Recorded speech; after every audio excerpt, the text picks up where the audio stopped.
اعوذ باللہ من الشیطان الرجیم بسم اللہ الرحمن الرحیم اللہ اکبر سبحان اللہ الحمدللہ استغفر اللہ الصلاۃ والسلام علیک یا رسول اللہ صلی اللہ علیہ وآلہ وسلم۔ ناظرین، حضرت اویس کرنی رحمۃ اللہ علیہ جلیل القدر تابعین اور 40 پیشواؤں میں سے ہیں۔ حضرت محمد صلی اللہ علیہ وآلہ وسلم فرمایا کرتے تھے، اویس احسان اور مہربانی کے اعتبار سے بہترین تابعین میں سے ہے، اور جس کی تعریف رسول کریم صلی اللہ علیہ وآلہ وسلم ارشاد فرما دیں، اس کی تعریف کوئی اور دوسرا کیا کر سکتا ہے۔ بعض اوقات یمن کی جانب روح مبارک کر کے حضور پاک صلی اللہ علیہ وآلہ وسلم فرمایا کرتے تھے، میں یمن کی جانب سے رحمت کی ہوا آتی ہوئی پاتا ہوں، یعنی میں محسوس کر رہا ہوں کہ یمن کی طرف سے وہ ٹھنڈی ہوائیں آ رہی ہیں۔ حضرت محمد صلی اللہ علیہ وآلہ وسلم ارشاد فرماتے کہ قیامت کے دن 70,000 ملائکہ کے آگے جو اویس کرنی کی مانند ہوں گے، اویس کو جنت میں داخل کیا جائے گا تاکہ مخلوق ان کی شناخت نہ کر سکے سوائے اس شخص کے جس کو اللہ ان کے دیدار سے مشرف کرنا چاہے۔ اس لیے آپ نے خلوت نشین ہو کر مخلوق سے روپوشی اختیار کر کے محض اس لیے عبادت اور ریاضت اختیار کی کہ دنیا آپ کو برگزیدہ تصور نہ کرے، اور اسی مصلحت کے پیش نظر قیامت کے دن آپ کی پردہ داری قائم رکھی جائے گی۔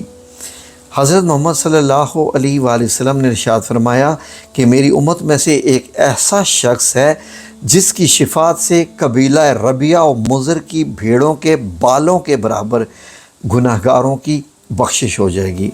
ربیہ و مضر 2 قبیلے ہیں جن میں بکثرت بھیڑیں پائی جاتی ہیں، اور جب صحابہ کرام نے حضور سے پوچھا کہ وہ شخص کون ہے، کہاں مقیم ہے، تو آپ نے فرمایا کہ اللہ کا ایک بندہ ہے۔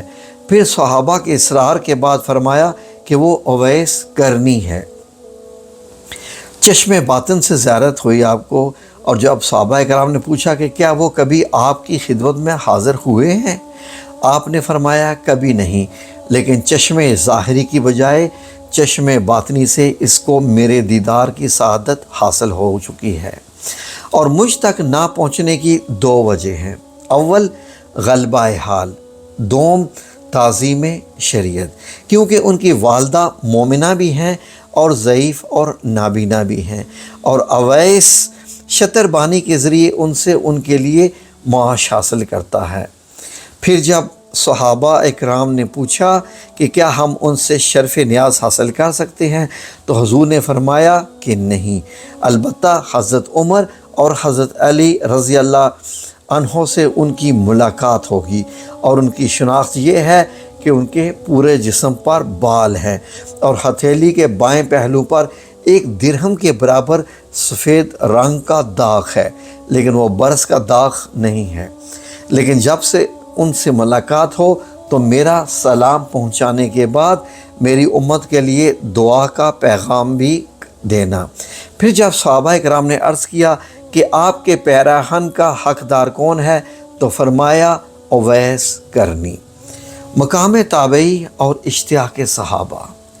دور خلافت راشدہ میں جب حضرت عمر اور حضرت علی رضی اللہ عنہ نے اہل یمن سے ان کا پتہ معلوم کیا، تو کسی نے کہا کہ ان میں سے پوری طرح تو واقف نہیں، البتہ ایک دیوانہ آبادی سے دور عرفہ کی وادی میں اونٹ چرایا کرتا ہے، اور خشک روٹی اس کی غذا ہے، لوگوں کو ہنستا ہوا دیکھ کر خود روتا ہے، اور روتے ہوئے لوگوں کو دیکھ کر خود ہنستا ہے۔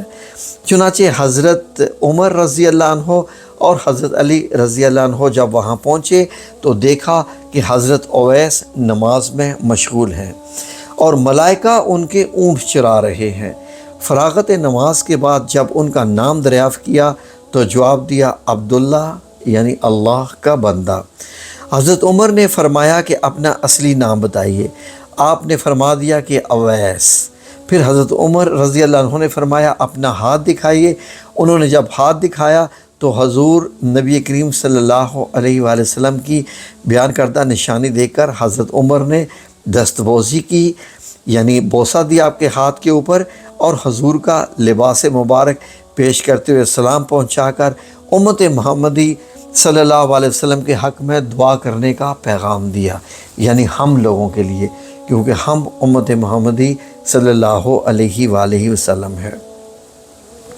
یہ سن کر اویس کرنی نے عرض کیا کہ آپ خوب اچھی طرح دیکھ بھال فرما لیں، شاید کوئی وہ دوسرا فرد ہو جس کے بارے میں حضور نبی کریم صلی اللہ علیہ وسلم نے نشاندہی فرمائی۔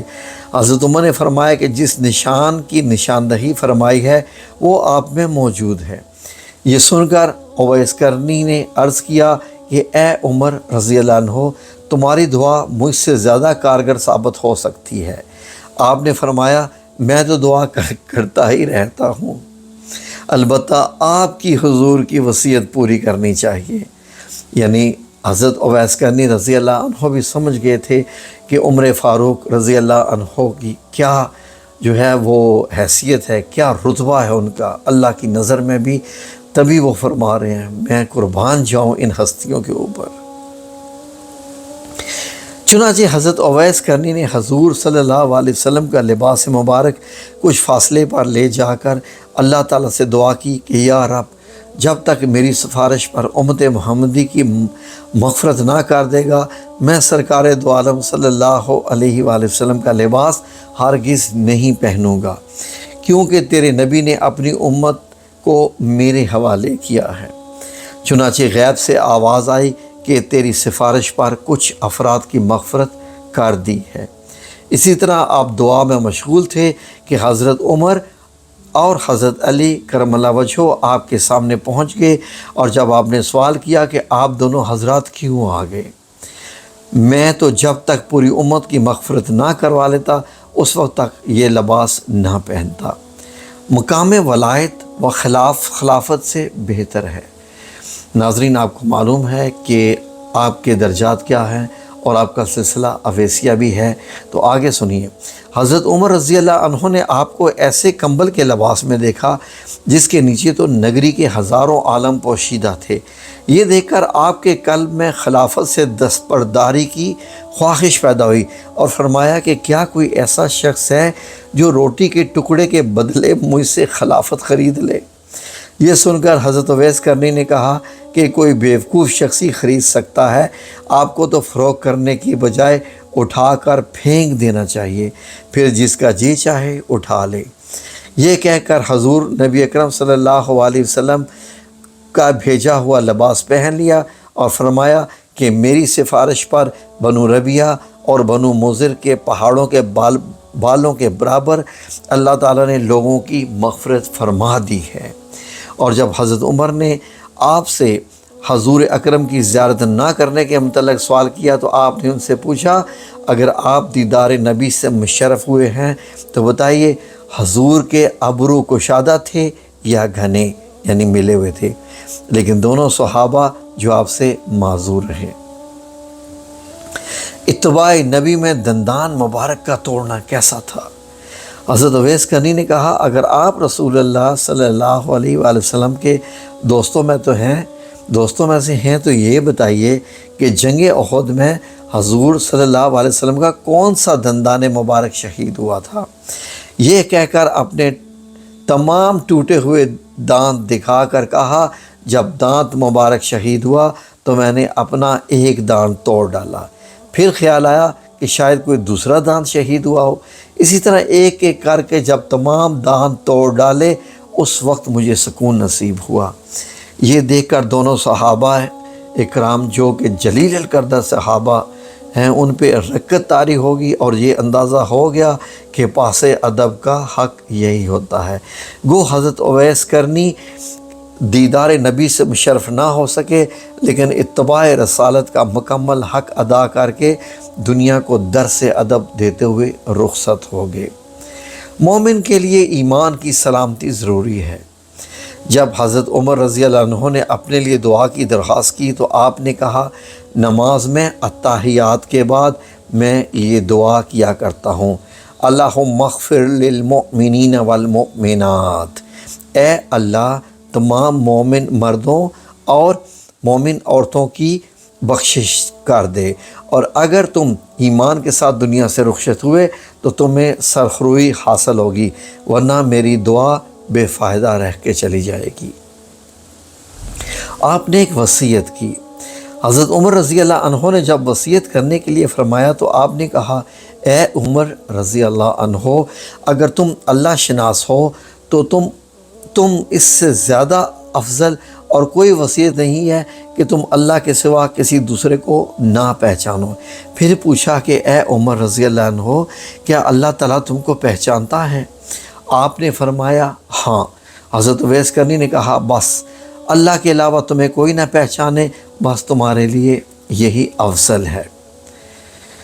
حضرت عمر رضی اللہ عنہ نے خواہش کی کہ آپ کچھ دیر اسی جگہ قیام فرمائیں، میں آپ کے لیے کچھ لے کے آتا ہوں۔ تو آپ نے جیب سے 2 درہم نکال کر دکھاتے ہوئے کہا، یہ اونٹ چرانے کا معاوضہ ہے، اگر آپ یہ ضمانت دیں کہ یہ 2 درہم خرچ ہونے سے پہلے میری موت نہیں آئے گی تو یقیناً آپ کا جو جی چاہے عنایت فرما دیں، ورنہ یہ 2 درہم میرے لیے کافی ہیں۔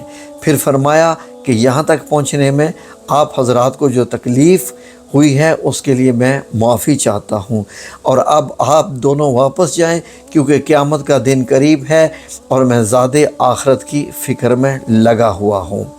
پھر ان دونوں صحابہ کی واپسی کے بعد جب لوگوں کے قلوب میں حضرت اویس کی عظمت جا گزیں ہوئی اور مجمع لگنے لگے تو آپ گھبرا کر کوفہ میں سکونت پذیر ہو گئے، اور وہاں پہنچنے کے بعد صرف ہر دم بن الحبان کے علاوہ کسی دوسرے شخص کو نہیں دیکھا، کیونکہ جب حرم بن حبان نے آپ کی شفاعت کا واقعہ سنا تھا تو اشتیاق زیارت میں تلاش کرتے ہوئے کوفہ پہنچ گئے تھے۔